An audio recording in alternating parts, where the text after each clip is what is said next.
내가 74년, 75년 독방에, 정치권 독방에 있을 때에 성경 읽다가 은혜 받은 얘기를 쓰면서 내가 그때 은혜 받은 구절 10편 37편 23절 24절을 내가 묵상에 썼습니다. 근데 그 다음날 신기하게 윤석열 대통령 비서실에서 전화가 왔더라고요. 우리 대통령께서 옥중에서 성경 한 권을 들여보내주시길 원하는데 김진홍 목사가 사인한 성경을 차입시켜주면 좋겠다. 그렇게 연락받았습니다. 목사님 좀 사인했는 성경 한 권을 좀 주십시오. 그러길래 좋다. 그러면은 성경을 내가 살 게 아니라 거기서 성경을 구해서 가져오면은 내가 사인을 해주겠다. 그래서 그 다음날 비서가 성경을 큰 글자 성경 그래서 가져왔어요. 내가 사인을 하면서 내가 10편 37편 23절 24절을 내가 아주 적어줬습니다. 옥중에서 그때는 참 집중이 되니까요. 전화도 사절되고 면회도 사절되고 하루 종일 뭐 혼자 있으니까 아주 성경 읽기에는 그 참 적합하지요. 뭐 말하자면 법무부 장학생인 셈이지요. 법무부 공무원이 보초 써주고 전화도 끊어주고 뭐 마누라도 못 만나게 다 하니까 뭐 그럴 때 하나님 앞에서 말씀 읽는 거에 얼마나 좋은 기회입니까? 그게 축복이 될 수 있지요. 예, 그래서 내가 10편 37편 우리랑 같이 찾겠습니다. 이걸 적어서 보냈습니다. 10편 37편 23절 말씀. 우리가 참 고난의 때에 말씀이 우리의 양식이 되고 시련의 때에 말씀이 우리에게 용기를 줍니다. 10편 37편 23절 24절. 요즘 이 불경기 때에 우리 신강두레교회 성도님들도 남 모르는 참 고난이 있지 않겠습니까? 간절한 기도 제목이 있고 아픔이 있기 마련이지요. 그럴 때에 이 시편 37편 23절 24절을 읽고 은혜 받으시기 바랍니다. 23절 읽습니다. 여호와께서 사람의 걸음을 정하시고 그의 길을 기뻐하시나니. 우리가 인생살이 돌아보면은 한 달, 1년 사는 것은 내가 결정하고 내가 판단해서 내 생각대로 사는 것 같은데 지난 세월 10년, 5년 되돌아보면은 그게 아니다. 내가 결정하고 내가 선택해서 살았던 것 같은데 되돌아보면은 그게 아니고 하나님께서 정한 길을 걸어왔구나. 그걸 영적으로 깨닫게 됩니다. 그래서 여호와께서 사람의 걸음을 정하시고 그 길을 기뻐하신다. 근데 24절이 문제입니다. 하나님의 정한 길을 걸어가는 사람은 안 넘어지고 실패 안 하고 모든 것이 순탄하게 흘러가느냐? 아니다. 그렇게 됐으면 좋을 텐데 하나님이 기뻐하시고 하나님이 정한 길을 걸어가는 사람도 좌절이 있고 거기에 실망이 있고 아픔이 있습니다. 24절입니다. 그는 넘어지나 하나님의 정한 길을 걸어가는 사람도 넘어진다. 실패한다 이거지요. 그런데 일반 하나님을 모르는 세상 사람이 넘어지고 실패하는 것하고 하나님의 사람이 넘어지고 실패하는 것하고는 결과가 다르다. 어떻게 다르냐? 24절이지요. 그는 넘어지나 아주 엎드러지지 아니함은. 세상 사람들은 넘어지고 상처받으면 그걸로 끝장나 버리지요. 그래서 인생 아주 망가지는 사람들이 주위에서 많이 보게 됩니다. 그러나 하나님이 붙들어주는 사람은 다르다. 넘어지는 것은 마찬가지인데 하나님의 사람들은 넘어진 자리에서 다시 일어난다. 다시 일어난다. 아주 엎드러지지 않고 일어난다. 왜 그러냐? 여호와께서 손으로 붙드심이로다. 하나님이 붙들어 주시기 때문에 넘어진 자리가 다시 일어서는 자리지요. 저는 뭐 아시다시피 30살에 청계천 빈촌에 들어가서 동네 청년들 모아서 넉마주의를 했지 않습니까? 요즘 신세대들은 넉마주의를 잘 모르더라고요. 미국에서 온 청년이 나한테 물어요. 목사님, 민주주의도 알고 사회주의도 알겠는데 넉마주의는 무슨 주의입니까? 그래서 내가 할 말이 없더라고요. 그런데 내가 넉마주의를 하는데 넉마주의를 내가 바닥에서 하면서 그 아무래도 내가 이제 배운 사람이니까 그 동네에서는 이제 지도자가 되는 거지요. 그것은 이제 넉마주의 동네는 대장을 왕초라 그럽니다. 팔자니게 왕초가 됐는데 그걸 몇 년 하고 나니까 참 좋은 점이 있어요. 난 지금까지도 그때 내가 선교 시작을 넉마주의로 시작한 것이 참 좋았다. 감사한 생각이 듭니다. 왜냐? 넉마주의를 몇 년간 하고 나면요. 쓰레기통만 뒤지고 나면 근성이 생겨, 근성. 일본말로 이제 곤조라 그래, 곤조. 넉마주의 근성이 생깁니다. 그 무슨 말 하냐면은 넘어져도 쓰레기통 옆에만 넘어져라. 넘어진 김에 쉬어간다고 다시 일어서서 다시 시작하면 되는게요. 쓰레기통 없는 사회는 없는 거지요. 쓰레기통 뒤지면 두 가지 외에는 다 있어요. 여자 없고 돈 없고 다 꺼서 다시 일어날 수 있는 그런 쓰레기통에 있는 겁니다. 그 하나의 근성이죠, 근성. 우리는 뭐 그런 수준이 아니고 하나님의 사람들은 크리스찬다운 근성이 있어야 돼요. 우리가 세상살이에서 넘어지고 실패하고 때로는 좌절하지만은 그러나 세상 사람들하고는 다르다. 왜냐? 하나님이 손으로 붙드셔서 다시 일어날 기회를 주신다. 이 우리의 신앙 고백이 되고 우리의 체험이 되는 겁니다. 여러분, 그래서 욥기 23장 10절 말씀 읽겠습니다. 그때 내가 열심히 읽다가 욥기 23장 10절 읽고 내가 아주 큰 은혜를 받았습니다. 내가 이렇게 막 옆구리를 다쳐가지고 그때는 뭐 중앙정보부에서 사람을 심하게 다루었지요. 어쩌다 보니까 왼쪽 옆구리를 다쳤어요. 숨을 들으시면은 관절이 막 바늘로 찌르는 것 같고 숨을 내쉬는 도 통증이 오고 해서 옆구리를 움켜쥐고 내가 참 체중이 37kg까지 내려갔습니다. 아침에 자고 나면 목에서 핏덩이가 나오고 그랬었습니다. 그런데 내가 머리를 벽에 기대고 성경을 천천히 읽었는데 욥기를 읽다가 욥기 23장 10절 읽고 내가 큰 은혜를 받았습니다. 그러나 내가 가는 길을 그가 아시나니, 내가 정치범 독방에서 죽게 된 것을 부모 형제도 모르고 아무도 모르지만은 하나님은 아신다 이거지요. 그런데 질문이 생기지요. 하나님이 모르셔서 가만두시면 이해가 가겠는데 아시면서 왜 가만히 두실까? 하나님이 아시면서 왜 내가 죽게 된 자리에 그냥 두실까? 그런 질문이 생기지요. 거기에서 영적으로 뭐라고 말씀하시느냐? 그러나 내가 가는 길을 그가 아시나니. 그 다음 뭐라 그랬습니까? 그가 나를 단련하신 후에 거기에 줄을 칩시다. 훈련입니다. 훈련. 영적으로, 정신적으로, 신체적으로 훈련하시는 겁니다. 하나님이 우리를 사랑하시기 때문에 하나님의 자녀된 우리를 훈련시키는 거지요. 그 훈련시키기 위해서 고난의 자리에, 아픔의 자리에 그냥 두시는 겁니다. 그가 나를 훈련하신 후에는 내가 순금같이 되어 나오리라. 순금은 99.9% 순금입니다. 순금. 믿음의 금이란 말을 붙일 때는 경우가 다릅니다. 보통 믿음, 순탄한 자리에서 얻은 믿음은 순금이란 말을 붙이지 않습니다. 믿음의 금이란 말이 들어가려면 아픔을 견디면서 상처받고 넘어지고 그러면서 다져진 믿음이 99.9% 순금 같은 믿음이 이루어진다는 겁니다. 그래서 우리 크리스찬들은 인생이 힘들고 낙심되고 상처받을 때에 그걸 너무 부정적으로 난 한다고 했는데 왜 이러냐 뭐 이러지 말고 그 속에 하나님의 손길이 있다는 것을 우리가 깨달을 수 있어야 합니다. 그걸 나는 옥중에 있는 대통령도 이 성경 통해서 그런 말씀을 좀 깨달았으면 좋겠다. 그럴 때 자기 좀 반성을 하고 내가 이 나라를 위해서 대통령까지 됐는데 내가 단련시켜서 순금 같은 믿음의 일꾼으로 나를 훈련시키시는구나. 그런 걸 좀 우리 대통령도 깨달았으면 좋겠다. 저는 그런 생각을 합니다.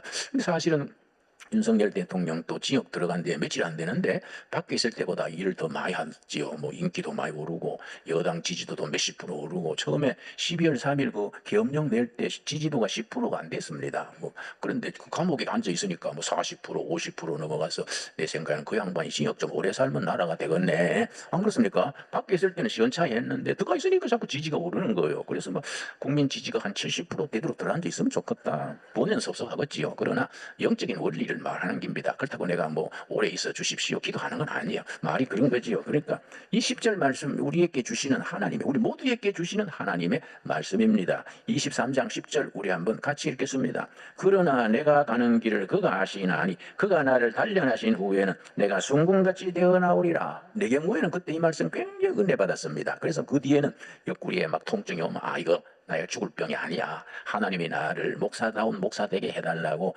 훈련시키는 거야. 그러고 이제 옆구리 붙들고 참고 기도하고 운동장에 나가서 뒷박질하고 그랬는데 뭐 그렇게 소금국에 뭐 콩밥만 먹으니까요. 뭐 눈이 잘 안 보이고 뭐 머리털이 쑥쑥 빠지고 해서 아마 비타민이 부족한 게다 생각을 하고 교도관한테 채소 좀 주시오. 맨날 그 소금국만 주니까 이 머리가 빠지고 눈도 침침하고 이거 사람이 기력을 못 찾겠네요. 그랬더니 아이고 인정사정 없이 말하더라고요. 밖에 나가서 먹어 이러더라고. 여기 뭐 호텔 주문 식사인 줄 알아? 잘해주면 또 돌아서 안 돼? 그래서 내가 넘어와요 그랬는데, 근데 내가 운동장에 나가서 옆구리를 움켜쥐고 나의 가는 길 오직 그가 아시나니 그가 나를 뭐지요? 단련하신 후에는 순금같이 되어 나오리다. 그 헐떡거리면서 뛰는데 담 밑에 채소밭이 있어요. 담 밑에. 그래서 내가 눈이 번쩍 뜨이지요. 뭐 채소가 필요한 때니까. 그 내가 반가워서 뛰어갔더니 채소가 아니고 토끼풀 크로바. 그래 실망을 했지만은 저기 토끼가 먹고 사는 거니까 토끼나 사람이나 같지 않겠나. 그래서 내가 크로바 잎을 한 주먹 훑어서 그걸 씹으면서 나의 가는 길을 오직 그가 아시나니 그가 나를 단련하신 후에는 토끼풀을 먹으면서까지 단련받은 후에는 내가 정금같이 되어 나올 나올 것이다. 그 말씀 내 생각하면서 기도하는 마음으로 그랬더니 깨끗하게 나섰지요. 내가 지역이 풀린 뒤에 집에 가기 전에 먼저 세브란스 병원에 가서 종합검진 먼저 하고 집에 갔는데요.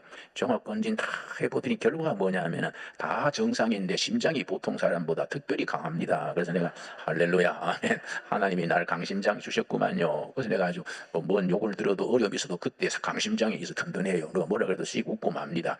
우리 지금 난세 아닙니까? 난세를 살아가려면 심장이 탄탄해야 돼요. 여러분, 하나님의 단련받은 후에, 영적으로 훈련받은 후에 우리 전부 튼튼한 심장을 얻게 되기를 바랍니다. 그래서 이 나라 이 백성들이요, 말씀을 따라가야 나라가 됩니다. 이사야서 11장 9절 말씀 한번 찾겠습니다. 우리나라의 선택은 이사야서 11장 9절의 말씀, 한국의 미래는 성경 말씀입니다. 이 말씀을 우리 국민 교과서로 삼아야 됩니다. 역사적으로 살펴보면 우리 본래 조상들은 무속신앙, 샤머니즘, 무당신앙이 기본이랬는데 신라 중기에 2차돈 시절에 불교가 들어와서 2차돈이 순교하고 불교를 받아들였습니다. 그 뒤에 신라 500년 동안 중반부 후반부 500년은 불도 시대지요. 그리고 고려시대 400년 또 불도 시대지요. 조선조 500년은 유학의 시대지요. 공자왈, 맹자왈, 시골 서당에까지 공자왈, 맹자왈 그걸 읽었지요. 그러면 다가오는 통일한국 시대 천년은 무슨 신앙이겠습니까? 난 당연코 성경의 시대다. 성경. 시편 11편 9절 말씀, 내 거룩한 산 모든 곳에서 해됨도 없고 상함도 없을 것이니 이는 물이 바다를 덮음같이 여호와를 아는 지식이 세상에 충만할 것임이니라. 여호와를 아는 지식, 하나님의 말씀이 저 제주도 한라산에서 백두산 골짜기까지 가정마다 마을마다 여호와를 아는 지식, 성서의 지식이 차고 넘치는 시대, 줄여서 성서한국 시대지요. 우리가 이 나라의 미래를 위해서 통일한국 시대는 성서한국의 시대가 될 줄로 믿습니다. 그러니까 신라 중반부부터 신라 후반부 500년, 고려 400년, 조선조 500년, 조선 멸망부터 일제에 지배받고 현대사 100년, 이렇게 1500년입니다. 우리가 앞으로의 다가오는 시대는, 통일한국 시대는 성서의 진리로 모두 국민 정신을 이끌어가는 성서한국 시대가 될 수 있기 바랍니다. 그걸 위해서 우리가 헌신해야 돼요. 성서한국 시대가 오도록 이 이사야서 11장 9절 말씀 따라 물이 바다를 덮음같이 여호와를 아는 지식이 한반도에 넘치는 시대, 성서한국 시대지요. 이번에 이제 트럼프가 지난주에 대통령 취임을 했지요. 그때 취임식이 부흥회 같다 그랬어요. 그 갔다 온 분이 트럼프 대통령 취임식이 꼭 부흥회 같았어요. 그래서 이제 자기가 어려서 어머니께 받은 성경 놓고, 링컨이 읽던 성경 놓고 거기에 선서를 하고 그 연설을 하기를, 우리 미국에는 남자 여자 둘만 있습니다. 그 왜 그런 말 하느냐 하면은 이상하게 입대가지고 무슨 중간성이 있고 뭐 이상한 나라가 돼버렸지요. 뭐 군대 안에서도 동성애하는, 남자를 했는데 여자로 바꾼 사람들이 군대에서 많이 있어서, 그래서 그 사람들 위해서 뭐 화장실도 따로 만들고 뭐 복잡했다 그래요. 그래서 트럼프가 군대 안에서 뭐 그런 이상한 성 가진 사람은 전부 제대시켜라. 그래서 15,000명이 군에서 떠난대요. 여러분, 성경에서는 동성애가 나쁘다고 13번 나옵니다. 오바마 때부터 바이든 때는 마지막 대통령 선서할 때 모든 종교의 이름으로 기도드립니다. 골빈 소리지요. 제정신이 아니지요. 그런데 이번에 이제 트럼프는 확실하게 예수 그리스도의 이름으로 기도드립니다. 그러니까 미국의 크리스찬들이 속이 시원하다. 몇 년 묵은 채증이 확 내려간다는 거이지요. 여러분 1630년에 대서양 건널 때 태풍에 배가 깔아앉을 때 앉을 것 같은 때에 그 지도자를 중심으로 하나님 앞에 목숨 걸고 기도했던 그 언약, 하나님이 우리를 약속의 땅에 바로 인도해 주시면 우리가 언덕 위의 도시, 시티 온 더 힐 세우겠습니다. 그래서 시작된 미국인데 중간에 이상해서 그 사람들이 미국에 도착한 뒤에 맨 첫 번째 세운 학교가 하버드 신학교입니다. 영적 지도자를 길러내기 위해서 하버드 디비니티 스쿨 먼저 세웠지요. 근데 그 하버드 대학이 세계적인 명분은 됐는데 디비니티 스쿨 신학교는 흐지부지 뭐 있긴 있는데 성경적인 신앙을 제대로 가르치지 않는 거이지요, 여러분. 그러니까 우리가 미국도 유럽도 기독교의 본질, 복음적인 전통을 잊어버렸을 때 한국 교회가 중요한 거지요. 지금 우리나라가 정치적으로 많이 시련을 받지 않습니까? 나는 이게 마지막 고비라고 생각합니다. 요 고비 한 3년 잘 넘기면 그 다음에 통일한국이 되고 통일한국이 성서한국 시대로 나아가는 길이 열리게 될 줄로 믿습니다. 그래서 우리가 기도해야 돼요. 그래서 이사야서 11장 9절이 우리의 기도 제목입니다. 물이 바다를 덮음같이 여호와를 아는 지식,